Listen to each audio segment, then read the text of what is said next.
here with the Disability Justice Network of Ontario. We're an organization that works all across the province to ensure that disabled folks here and all over the province can... Speak up. Louder. You want me to be louder? Okay. Solid. Hello, folks! Is this louder? Okay, great. So, as I was saying, we are the Disability Justice Network of Ontario.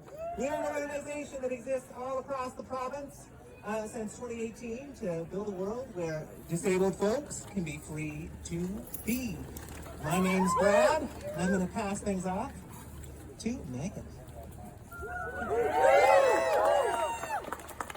This is a stop to celebrate the revolutionary forces of friendship, solidarity, and care. We are in front of the Aboyne Cooperative, a cooperative founded in the 1980s to provide housing for queers. Today, it's one of the few accessible co-ops in Ottawa. This is a stop to demand the end to institutions, psychiatric hospitals, and long-term care facilities. We believe that to celebrate the revolutionary power of friendship, we must fight for the friends we have yet to make, for the friends stolen from our movements, for the ways of living, breathing, and communicating that have been locked away from us. Every older, disabled person institutionalized, every person incarcerated in the justice system, every mad person locked up, every disabled person told they have too many needs to live in community is a wound to our movements, our communities, and ourselves. In 1980, Justin Clark, a young disabled man, tried to leave the Rideau Regional Center, a 3,000-person institution for people labeled with intellectual disabilities in Smiths Falls, Ontario, with his friends. He was prohibited by decree of the state and his parents that he was not competent to leave the institution. But with the support of his friends, Justin eventually took his family to court, going all the way to the Supreme Court to affirm his humanity and the power of friendship, solidarity, and care.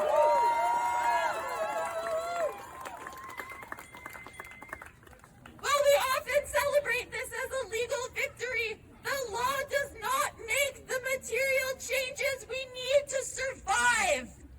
It was reaching across the institutional walls.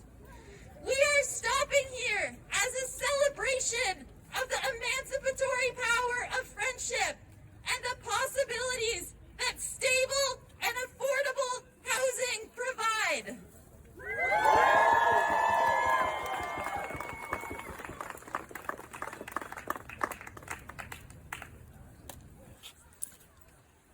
But today, friends, the same threats that Justin faced, institutionalization because the state claims that some people cannot make their own decisions, is here in front of us again. Unlike in other provinces, Ontario does not have legislation that upholds supported decision-making, meaning that many in our communities still have to traverse courts and tribunals to assert, as Justin did, their basic humanity.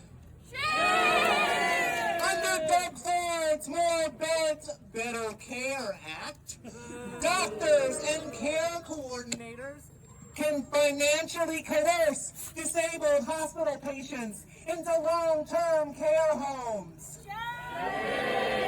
And at the same time, the newly re-announced as of literally yesterday, Safer Cities legislation targets unhoused people believed to be in possession of drugs in public to immediately evict them, arrest them, and jail them for up to 6 months, or fine them up to $10,000 or all together. With supervised consumption sites shut down, it leaves nowhere to go for homeless, unhoused folks to use drugs, and could make being homeless itself an aggravating factor in cases of property to trespass. Under Bill 6, the state can arrest you without a warrant, or it can send you to unregulated, isolated treatment facilities. In the face of these attacks and targeted attacks on people who use drugs, unhoused people, migrants, people who require care, we have the power to show up for one another. We might not have the money to renovate an entire building, but we sure as shit have couches for friends to crash on through and with the housing crisis. We might not have a political base, though I think we do, right here in this street. But we have one another. Disability justice teaches us the significance of interdependence in the political power of existing outside of institutions and learning instead of how to treat each other. This step is to grieve. The disabled people disappeared into institutions. Children disappeared into CAS. Workers killed on the job. Incarcerated people waiting on a bail hearing. We have a responsibility to each other, friends. We have a responsibility that we can counter the threat of institutionalization and to build solidarity through fucking being there for one another.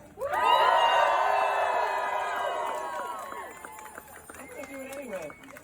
We have a chant, friends. When I say the power of friendship, you say the power to fight. The power of friendship! The power to fight! The power of friendship!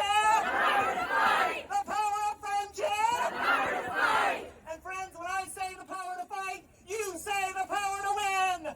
The power to fight! The power to win! The power to fight! The power to win! I can't hear you! The power to fight! The power to win! The power to fight! The power to win! Folks, I want you to be a little louder. I want you to be able to make sure that Mark Kearney, that Doug Ford, and all these fuckers can hear you.